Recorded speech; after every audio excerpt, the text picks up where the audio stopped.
Hello ನಮಸ್ಕಾರ ಸ್ನೇಹಿತರೆ. ಇದೊಂದು ಅಗ್ದಿ ರೈತರಿಗೆ ಆಗಿ ಒಂದು ವಿಡಿಯೋ ಮಾಡ್ತೇನ್ರಿ. ಯಾಕಂತಂದ್ರ ಒಂದು ಗೌರ್ಮೆಂಟ್ ಸದುಪಯೋಗ ಪಡ್ಕೊಲಿ ಅಂತ ಯಾಕಸ ಏನಪ್ಪಾ ಅಂತಂದ್ರ ಹೆಸ್ಕಾಂ ನಮ್ದು ಲೈಟಿಂಗ್ ಕಂಬ ಎಲ್ಲಿ ನಿಂದಿಸಿರ್ತಾರಲ್ಲ ಅಲ್ಲೇ ನಾವೊಂದು ಅರ್ಜಿ ಹಾಕ್ಬೇಕ್ರಿ. ನಾವು ರೈತರ ಅದಕ್ಕೆ ಏನೇನ್ ತೊಗೊಂಡ್ ಹಾಕ್ಬೇಕಂತ ಹೇಳ್ಕೊಂತ ಹೋಗ್ತ ನೋಡ್ರಿ. ಇಲ್ಲಿ RTG ನಮ್ದ ಏನ್ ಉತ್ತಾರ ಬರುತ್ತಲ್ರಿ, ಉತ್ತಾರ ನಮ್ ಬ್ಯಾಂಕ್ ಪಾಸ್ಬುಕ್ ಫೋಟೋ ಎಲ್ಲಾ ಸೇರ್ಕಸ ಅರ್ಜಿ ಹಾಕ್ಬೇಕ್ರಿ. ನಾವು ಅದಕ್ಕೆ ಇನ್ನೊಂದಿರತ್ರಿ, ನಮ್ಮ ಹೊಲದೊಳಗೆ ಎಲ್ಲಿ ನಿಂತಿರ್ತೈತಲ್ಲ ಕಂಬ ಅದ್ರ ಒಂದು ಫೋಟೋ ಕೊಡ್ಬೇಕು.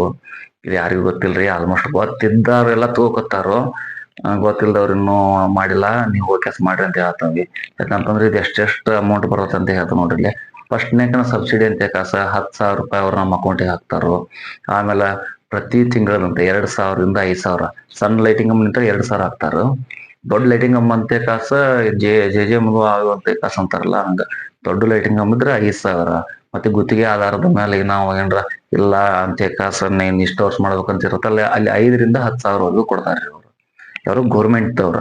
ಅದಕ್ಕೆ ನಾವ್ ಏನ್ ಮಾಡ್ಬೇಕಂತಂದ್ರ ನಮ್ಮ ಹತ್ತಿರ ಇರೋ ಹೆಸ್ಕಾಮ್ ಹೋಗಿ ಕ್ಯಾಸ ಒಂದ್ ಅರ್ಜಿ ಕೊಡ್ಬೇಕು ನಾವು.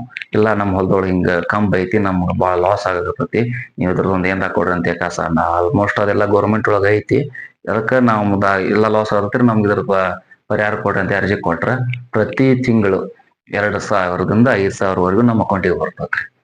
ಅಂತಂದ್ರೆ ನಾವು ಅದನ್ನ ಹೆಂಗ್ ಕೊಡ್ಬೇಕಂತಂದ್ರೆ ನಮ್ಮ ಫೋಟೋ, ನಮ್ದು ಜಮೀನೊಳಗೆ ಯಾರ ಐತೆ ಅವ್ರದ್ದು, ಹೊಳ್ಳಿ ನಮ್ ಜಮೀನದ ಒಂದು ಉತ್ತಾರ, ನಮ್ ಜಮೀನೊಳಗೆ ಎಲ್ಲಿ ಅದ ಗಿಡ ಇದ್ ನಿಂತೈತಿ ಕಂಬ ಅದೊಂದು ಫೋಟೋ, ಇವೆಲ್ಲಾ ತಗೊಂಡ್ ಕಾಸ ನಾವು ಹೋಗಿ ಕ್ಯಾಸ ಅರ್ಜಿ ಕೊಡ್ಬೇಕ್ರಿ. ಇದಕ್ ಹೆಸ್ಕಾಂ ಒಳಗ ಅವಾಗ ಅವರು ಬಂದ್ ನೋಡ್ಕೊಂಡ್ ಕಾಸ ಪರಿಶೀಲನೆ ಮಾಡ್ಕೊಂಡ ಅದನ್ನ ಮುಂದ ಹಾಕ್ತಾರಿ. ಅದ ನಾವು ಒಂದು ತಿಂಗಳೊಳಗನ ಅರ್ಜಿ ಮುಂದೆ ಮೂವ್ ಮಾಡಬೇಕು. ಮತ್ ಹಿಂಗ್ ನಾವ್ ಹೇಳೋನು ಒಂದು ವರ್ಕ್ ಐತೆ ಅಂತ ಕಾಸ ಅವ್ರಿಗೆ ಹೇಳಿದ್ರ ಎನಿ ಕಂಡೀಷನ್ 48 ಗಂಟೆ ಒಳಗ ಬಂದ್ ಮಾಡ್ಬೇಕ್ರಿ. ಅವ್ರು ಏನು ಅವ್ರು ಬಂದ್ ಮಾಡಿಲ್ಲ ಅಂತಂದ್ರ ಅವ್ರ ಮ್ಯಾಲಿಂದ ಆಕ್ಷನ್ ರೀ. ಅವ್ರೇನೋ ಲೇಟ್ ಮಾಡಿದ್ರಪ್ಪ, ನಾವು ಅರ್ಜಿಗೆ ನಾ ಕೊಟ್ಟಿಂದ ಲೇಟ್ ಮಾಡಿ ಅವ್ರ ಅರ್ಜಿ ಮೂವ್ ಮಾಡಿಲ್ಲ ಅಂದ್ರ ಅವ್ರು ಪ್ರತಿ ವಾರಕ್ಕ 100 ರೂಪಾಯಿ ದಂಡ ನಮ್ಗ ಅವ್ರು ಕೊಡ್ತಾರೆ ರೈತರಿಗೆ. ಆ ತರ ಐತಿ. ನೀವು ಹೋಗಿ ಕ್ಯಾಸ ನಿಮ್ ಹತ್ತಿರ ಇರೋದ ಹೋಗಿ ಹೆಸ್ಕಾಮಿಗೆ ಹೋಗಿ ಕ್ಯಾಸ ಅದನ್ನ ಹೋಗಿ ಅರ್ಜಿ ಕೊಡ್ರಿ ಅಂತ. ಯಾಕಂತಂದ್ರೆ ಗೌರ್ಮೆಂಟ್ ಇದೆಲ್ಲ ಇದನ್ನೆಲ್ಲಾ ಪಡ್ಕೋಬೇಕ್ರಿ ಗೌರ್ಮೆಂಟ್ ನಾವು. ಯಾಕಂದ್ರ ಆಲ್ಮೋಸ್ಟ್ ಅವ್ರೆಲ್ಲಾ ರೈತರಿಗೆ ಲಾಸ್ ಆಗ್ಬಾರಂತ ಕಾಸ ಮಾಡ್ತಿರ್ತಾರೋ. ನಮ್ ರೈತರನ್ನ ತಿಳ್ಕೊಂಡಿಲ್ಲ, ಇನ್ಮೇಲೆ ತಿಳ್ಕೊಂಡ್ ಹೋಗಿ ಅರ್ಜಿ ಕೊಡ್ರಿ. ಯಾಕಂದ್ರೆ ಎಲ್ಲಾರ್ಗು ಬರ್ತತಿ. ಆಲ್ಮೋಸ್ಟ್ ನಮ್ಮೂನು ಅದಾವು, ನಾವು ಎಲ್ಲ ಕೊಟ್ಟವಿ. ಇನ್ನು ನಮ್ ಫ್ರೆಂಡ್ ಸರ್ಕಲ್ ಒಳಗೆ ಯಾರು ನಾವು ಕೊಡ್ತೇವಿ. ಈಗ ನೀವ್ ಯಾರ್ಯಾರು ನೋಡತ್ತೀರಲ್ಲ ವಿಡಿಯೋ, ಅವ್ರೆಲ್ಲರೂ ಕೆಲ್ಸ ಕೊಡ್ರಿ ಅಂತವಿ.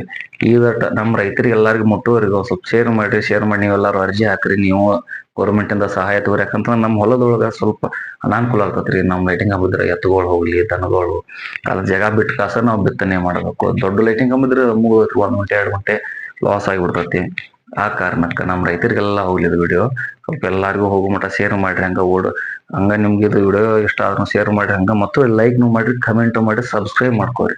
ಯಾಕಂತಂದ್ರ ನಮ್ಮ ರೈತರಿಗೆ ಆದ್ರ ನಾವ್ ಒಂದಷ್ಟು ವಿಡಿಯೋಗಳು ಹಾಕೋಂತ ಹೋಗ್ತಿರ್ತಾನೆ. ಇನ್ನು ಅಷ್ಟು ದಿನ ಕಾಮಿಡಿದು ಮಾಡ್ತಿದ್ದೀವ್ರಿ, ಅವನು ಮಾಡ್ತೇವಿ, ಜಾನಪದ ಆಗ್ತಿರ್ತಾವ. ಅದ್ರ ಜೊತೆನೆ ನಾ ರೈತರದನ್ನು ವಿಡಿಯೋ ಮಾಡತಾನೆ. ಯಾಕಂತಂದ್ರ ನಮ್ ರೈತರು ಬಾಳ ಹಿಂದುಳಿಯಾಕತ್ತಾರು. ಏನ್ ತಿಳ್ಕೊಬೇಕಿಲ್ಲ ಗೌರ್ಮೆಂಟ್ ಏನೇನ್ ಐತೆ ಅಂತ ಕಾಸ ಅದನ್ನ ದಿನ ಒಂದೊಂದ್ ನಾನು ಅಪ್ಡೇಟ್ ಕೊಡಾಕತ್ತಾನೆ. ಆ ಕಾರಣಕ್ಕೆ ಹೇಳ್ತಾವ್ರಿ. ಇವ್ರು ನಿಮ್ಗೆ ಇಷ್ಟ ಆಗಿದ್ರೆ ಶೇರ್ ಮಾಡ್ರಿ, ಲೈಕ್ ಮಾಡ್ರಿ, ಹಂಗ ಕಮೆಂಟ್ ಮಾಡ್ರಿ. ಹೆಚ್ಚಿನ ರೀತಿಯಿಂದ ವಿಡಿಯೋ ಹೋಗಲ್ರಿ ನಮ್ ರೈತರಿಗೆ.